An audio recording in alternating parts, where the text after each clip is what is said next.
Hello everyone, ఈరోజు నిల్వ ఉండే పండు మిర్చి పచ్చడి ఎలా చేయాలో చూద్దామండి. నేను ఇక్కడ 1 kg వరకు పండు మిర్చి తీసుకున్నాను. దీన్ని మిక్సీ జార్లో వేసేసి ఇలా కచ్చా పచ్చాగా మిక్సీ పట్టేసుకున్నాను. ఇది కరెక్ట్ కొలతలతో చెప్తున్నానండి. ఇలా ట్రై చేస్తే సంవత్సరం పాటు ఏమీ పాడవకుండా మంచిగా ఉంటుందన్నట్టు.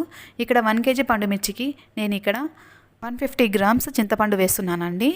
ఇలా ప్రతిదీ కొలతలతో చేస్తే సంవత్సరం పాటు నిల్వ ఉంటుందండి. ఇలా కలిపేసుకొని ఒక 3 రోజుల పాటు పక్కన పెట్టేసుకోవాలి. ఇలా 3 days అయిన తర్వాత ఇలా చూడండి, ఇలా బాగా ఊరుతుంది. ఇప్పుడు మళ్ళీ మిక్సీ జార్లో వేసేసుకొని కొంచెం ఎల్లిగడ్డలు కూడా వేసేసుకొని ఇలా మళ్ళీ మిక్సీకి పట్టేసుకోవాలి. మరి ఫైన్ పేస్ట్లా కాకుండా కొద్దిగా పలుకులా ఉండేలా మిక్సీ పట్టుకోండి. తర్వాత ఒక 2 టేబుల్ స్పూన్ల మెంతి పొడిని కూడా యాడ్ చేయండి. ఇప్పుడు దీనికి పోపు పెట్టుకోవడమే. నేను ఇక్కడ ఒక 1 కప్ వరకు ఆయిల్ వేసేసి ఆవాలు, జీలకర్ర, తర్వాత వెల్లుల్లి రెబ్బలు కూడా వేసేసి కొద్దిగా ఇంగువ కూడా వేసేసాను. ఈ పప్పు మొత్తం చల్లారిన తర్వాత పండుమిర్చి పచ్చడితో కలిపేయడం, అంతేనండి.